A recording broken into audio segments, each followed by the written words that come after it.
Hadirin yang berbahagia, prosesi Khatmil Kutub yang kedua, khataman kitab campuran yang terdiri dari kitab Fathul Qorib, Riyadul Badi'ah, Durarul Bahiyah dan Ta'limal Muta'alim yang diikuti oleh 54 khotimat dengan nama nafar Adawai Suroya.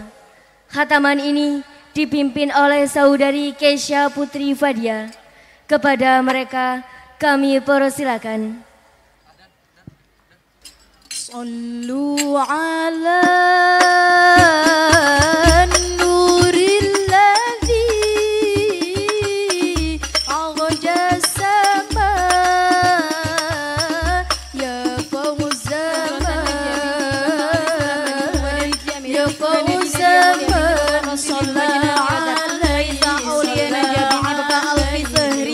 Bogor, Siti Nur Habibah binti Bapak Abdul Hamid Ranca Kalong Sumedang, Lulu Zahratul Jannah binti Bapak Sodik Lakbok Ciamis, Salwa Aurelia Wardani binti Bapak Ahmad Saibuni Kemeranjen Banyumas, Sylvia Arikotonisa binti Bapak Sahid Nabire Papua, Sandra Kisarianto binti Bapak Ribu Trianto, Padang Rantu Lampung Tengah, Aulia Haridin binti Bapak Ahmad Muzaki Bantar Sari Cilacap, Mulfatul Laila binti Bapak Khairuddin Kedung Cilacap, Kiran Nafisa binti Bapak Sartono Banjir Sari Ciamis, Wayuni binti Bapak Darsono Gandru Mangun Cilacap, Nabila Paulina binti Bapak Gunawan Sampit Kalimantan Tengah, Sylvia Ramadhani binti Bapak Murwa Syafaat Cimanggu Cilacap.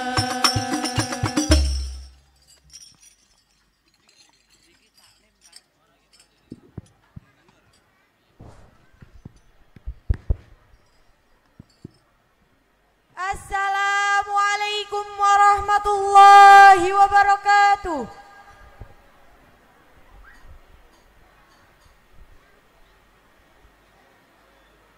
Bismillahirrahmanirrahim. Alhamdulillahi rabbil alamin. Al-alimil azimil ladzi la tanfadu kalimatuhu ba'da an nafadal bahru midadalah. Wassalatu wassalamu ala sayyidina Muhammadin wa ala alihi wa sahbihi ajmain, amma ba'du. Nahnu talibatul ma'hadil bayani qad khadamna jumlatan minal kutubi wastafadna fuyudatil ilmi wal hikmah min khilaliha ala yadi masyayikhinal afadil hafizahumullahu ta'ala. Narju min hadhil hatmah an takuna ziyadatal ajri wal fadl lima syayikhina wa wasilatal futuhi wal munuhi lana wasirajam munira fi salki tariqil haqqi likafatil mu'minina. Qabla an nunshida asy'ara min kitabi ta'limil muta'allim nuqaddimu sawaba qiraatil Fatihah ila hadratin Nabi Muhammadin alaihi afdhalus salati wa taslim wa ila ahli baitihil mukramin wa sahabatihil maradiyyin wal awliya'il arifin wa ila jami'il musannifina wal muallifina al marhumin wa masyayikhinal afadil lahum ajma'in. Al-Fatihah.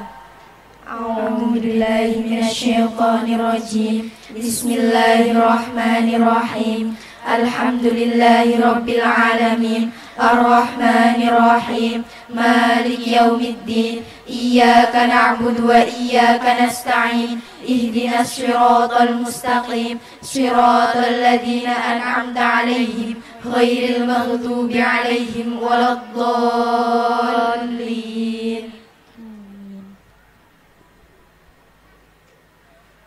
إنما شرف العلم لكونه وسيلة إلى التقوى التي يستحق الكرامة عند الله تعالى والسعادة الأبدية كما قيل لمحمد بن الحسن بن عبد الله رحمة الله عليه. أصابت بسميها أصابت بسميها أصابت بسميها أصابت بسميها تعلم فإن العلم زين لأهله وفضل وعنوان لكل المحامد وكن مستفيدا كل يوم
كما قال الشاعر جوارحنا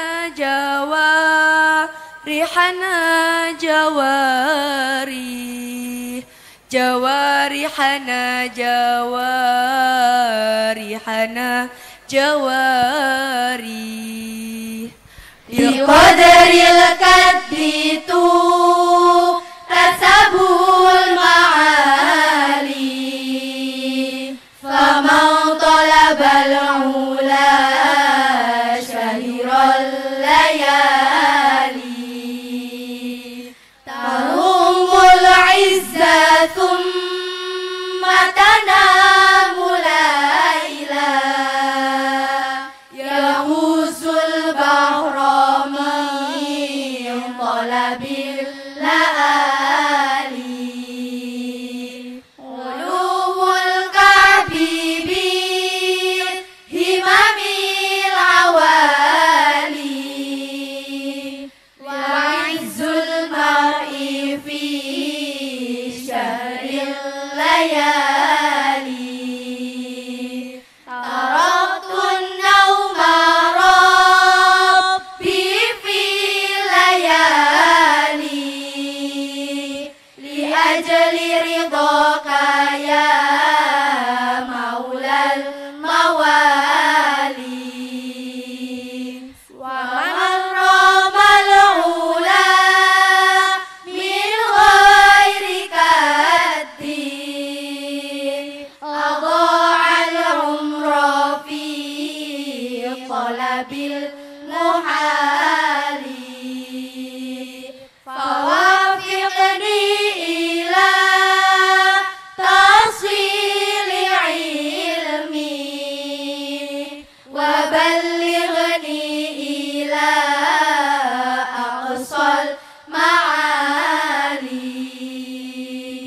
seukur sulitkan dicapai kemuliaan siapa ingin mulia jangan tidur malam hari kau ingin mulia tapi tidur malam hari padahal cari mutiara dasar laut selami luhur derajat itu dengan hima yang tinggi luhur insan dengan tidak tidur malam hari ya Allah aku singkirkan tidur di malam hari demi ridhamu ya maulal mawali siapa menghendaki mulia tanpa sulit menyia-nyiakan umur untuk capai kemustahilan tolonglah kami tuh mendapatkan ilmu sampaikan kami pada puncak kemuliaan.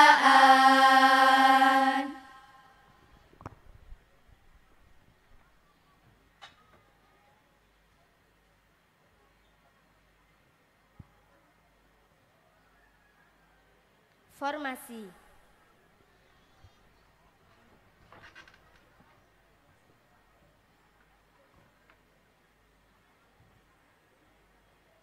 julusan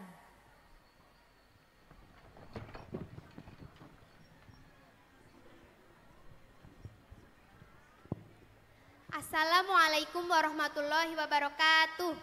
Waalaikumsalam warahmatullahi wabarakatuh. Selamat pagi teman-teman musyawirat. Pagi. Alhamdulillah kita masih diberi kesempatan untuk duduk bersama pada syawir hari ini. Sebelum memulai syawir, saya Keisa Hairani Iksan sebagai moderator Dan di samping saya ada Aroyani Imro'ah sebagai notulen. Pada pertemuan kali ini ada 3 kelompok, yaitu kelompok Aisyah, Fatimah, dan Khadijah yang akan bermusyawarah dengan tema tata cara mengurus jenazah. Baik, kelompok Aisyah apakah sudah siap? Siap. Kelompok Fatimah? Siap. Kelompok Khadijah? Siap. Baik, karena semua kelompok sudah siap, mari kita mulai syawir ini. Dari ketiga kelompok, adakah yang mau mengawali pembahasan syawir kita kali ini? Saya, Mbak. Ya baik, silahkan Mbak Kiran. Baik, saya akan mengawali syawir ini dengan memaparkan sedikit materi tentang tata cara mengurus jenazah. Mengurus jenazah merupakan kewajiban yang harus dilakukan oleh seorang muslim terhadap saudaranya yang telah meninggal dunia. Dijelaskan dalam kitab Fathul Qorib karya Syekh Muhammad Ibnu Qasim Al-Jauzi halaman 21.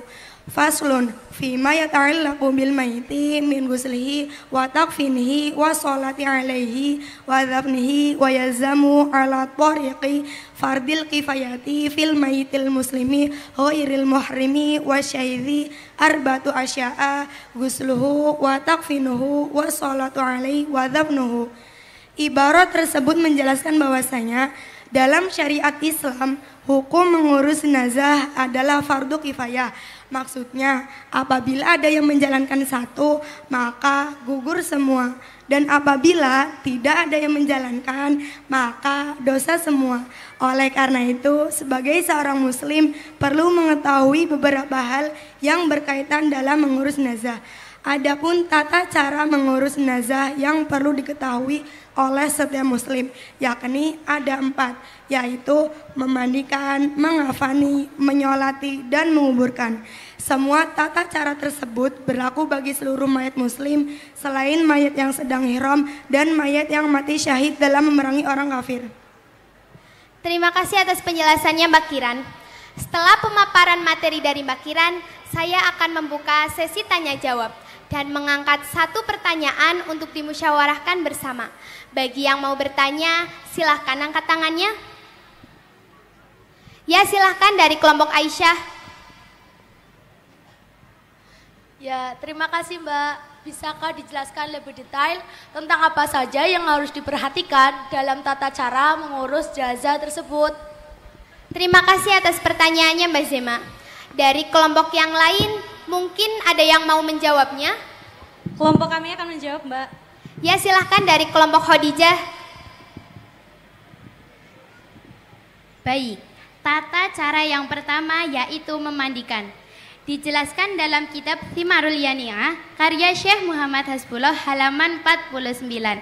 Wa aqalu khusil mayyiti ta'mimu jasadihi bil ma'i marratan wahidatan bisyarti antazulangan hul lati tamna'u wusulal ma'i ila jasadihi bitil kalmarroti.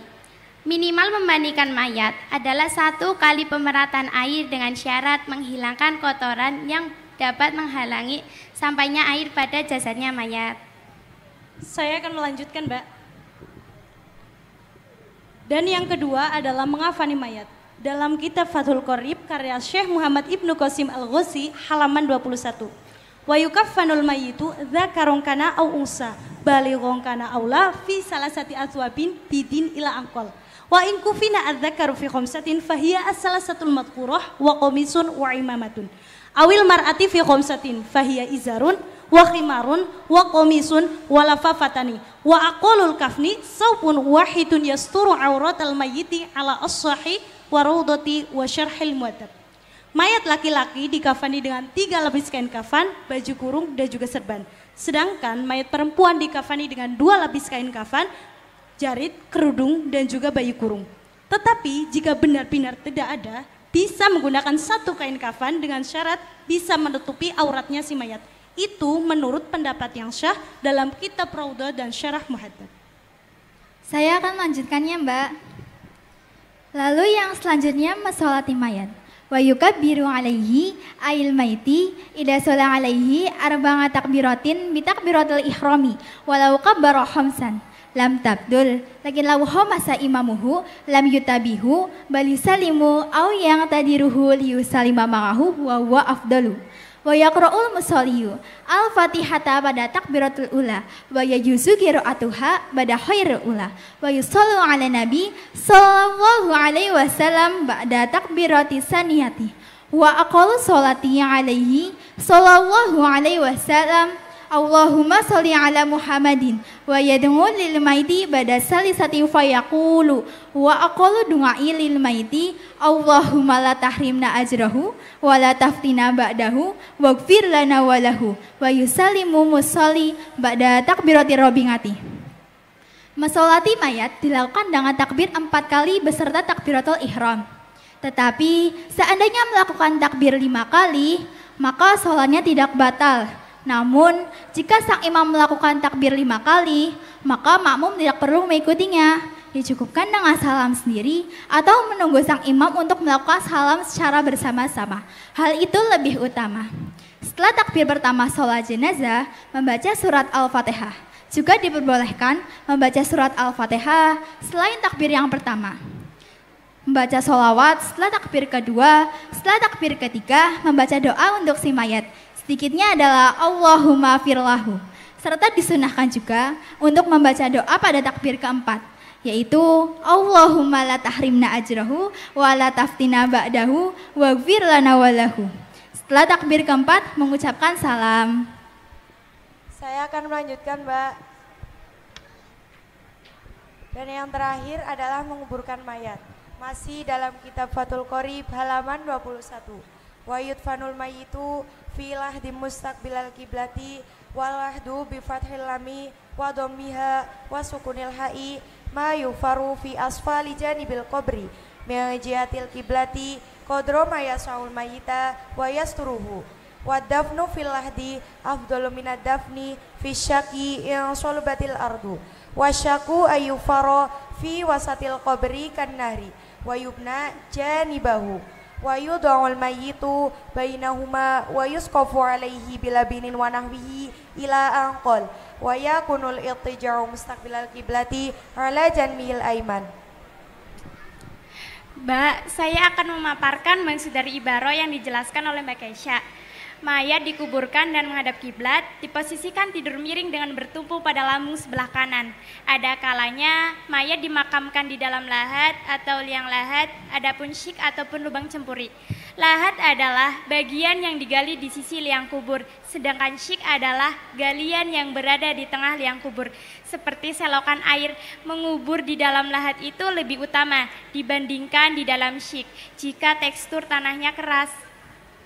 Terima kasih atas penjelasan yang begitu rinci dari kelompok Khadijah.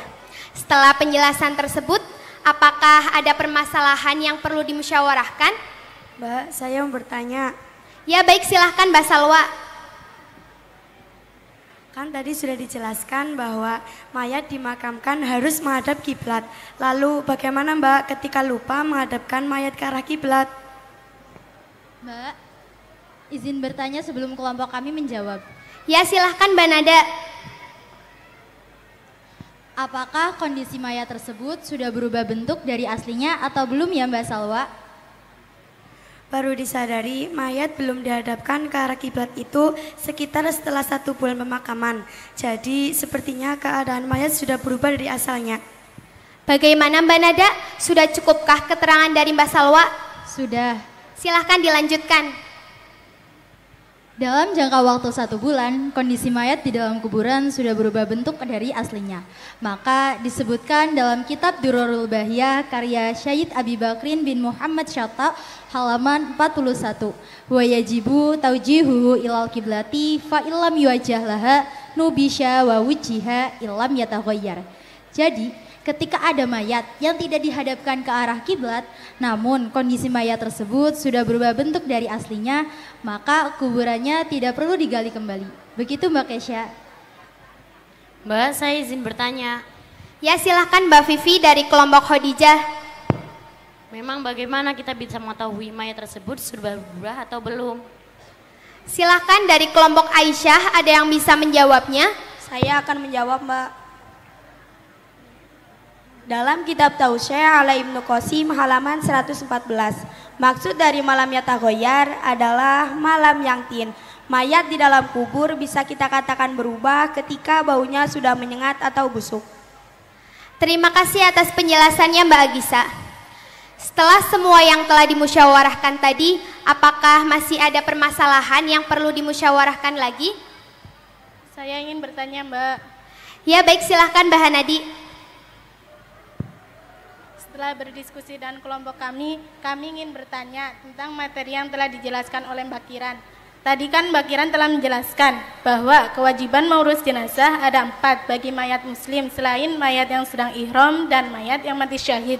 Lalu apakah mayat yang non-Islam juga diurusi dan 4 perkara tersebut? Baik Mbak Hanadi, pertanyaan yang cukup bagus dari kelompok Aisyah. Sebelum saya serahkan ke Mbak Kiran, mungkin yang lain ada yang mau membantu menjawab pertanyaan dari Mbak Hanadi? Kami akan menjawabnya Mbak. Ya silahkan dari kelompok Fatimah.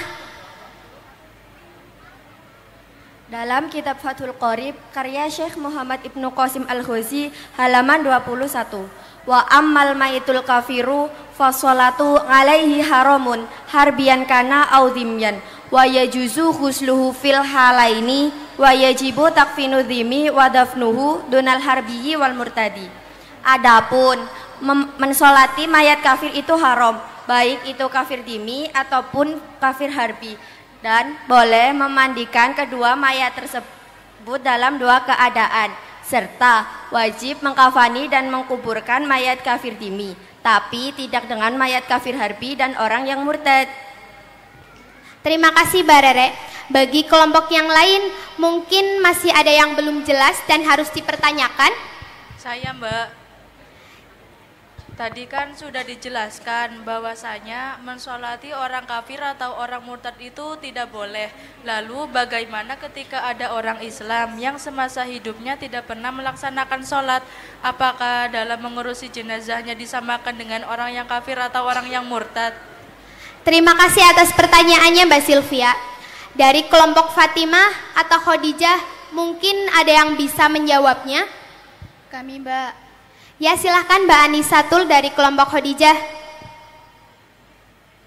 Dari pertanyaan Mbak Sylvia tadi, sebelum kita membahas bagaimana cara mengurus jenazah, alangkah baiknya kita mengetahui dulu tentang pembagian orang yang meninggalkan sholat.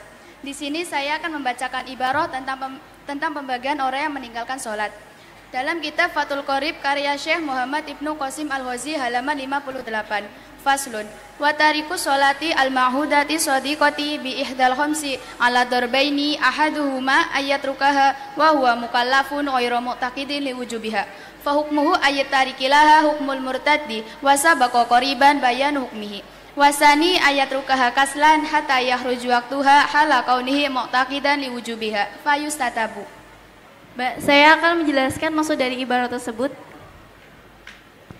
Jadi, orang yang meninggalkan sholat itu ada 2 macam. Pertama, seorang mukallaf yang meninggalkan sholat tapi dirinya tidak meyakini akan kewajiban sholat tersebut, maka dihukumi murtad. Yang kedua, orang yang meninggalkan sholat karena malas sampai habis waktunya, namun ia tetap meyakini akan kewajiban sholat, maka dia harus bertobat. Jadi, mari kita tanyakan dulu kepada pemilik soal, sebenarnya orang tersebut itu meninggalkan sholat karena apa? Orang tersebut meninggalkan sholat semasa hidupnya karena malas, padahal dia sudah diperintahkan oleh orang tuanya, namun tetap saja dia meninggalkan sholat. Jadi sebenarnya orang tersebut itu meyakini bahwa sholat itu wajib dilaksanakan.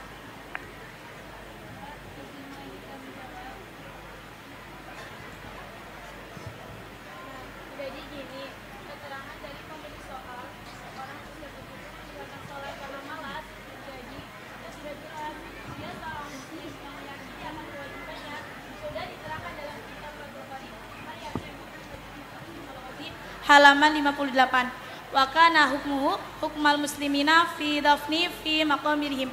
Maka jenazah orang tersebut itu diurusi seperti halnya orang muslim serta dikuburkan di tempat pemakaman orang-orang muslim. Baik, terima kasih atas penjelasannya Mbak Nisa. Sebelum semua jawaban disimpulkan, mungkin masih ada yang perlu ditanyakan dan dibahas lagi dari kelompok Aisyah, kelompok Fatimah, Tidak. Kelompok Khadijah? Tidak. Baik, karena sudah tidak ada yang ditanyakan lagi, Mbak Aroyani, tolong simpulkan semua pernyataan dan materi yang telah dimusyawarahkan tadi. Baik Mbak Moderator, saya akan menyimpulkannya. Yang pertama, mengurus jenazah merupakan fardu kifayah dengan melakukan keempat tata cara berikut, yaitu memandikan, mengafani, menyolati, dan menguburkan mayat. Yang kedua, mayat yang dikuburkan wajib dihadapkan ke arah kiblat. Jika tidak, maka harus digali kembali. Namun ketika mayat tersebut belum berubah. Yang ketiga, seorang mayat yang kafir itu haram disolati, baik itu kafir harbi maupun kafir dhimmi, dan boleh memandikan kedua mayat tersebut dalam dua kondisi. Sedangkan mengafani dan menguburkan kafir dhimmi itu wajib, tapi tidak dengan kafir harbi dan orang yang murtad. Yang keempat, ketika ada orang Islam yang meninggalkan sholat karena malas, namun ia tetap meyakini akan kewajiban sholat tersebut, maka dia bukan termasuk orang yang murtad. Serta dalam mengurusi jenazah orang tersebut disamakan seperti mengurusi jenazah muslim lainnya. Terima kasih atas kesimpulannya Mbak Aroyani. Berhubung waktu sudah siang, saya akan tutup syawir pada hari ini. Mari kita tutup syawir ini dengan membaca doa kafaratul majelis bersama. Bismillahirrahmanirrahim. Subhanakallahumma wa bihamdika asyhadu an la ilaha illa anta astaghfiruka wa atubu ilaik. Terima kasih atas partisipasi dari semua kelompok. Semoga ilmu yang kita dapatkan bermanfaat. Banyak kesalahan dari saya, mohon maaf sebesar-besarnya. Wassalamualaikum warahmatullahi wabarakatuh. Waalaikumsalam warahmatullahi wabarakatuh.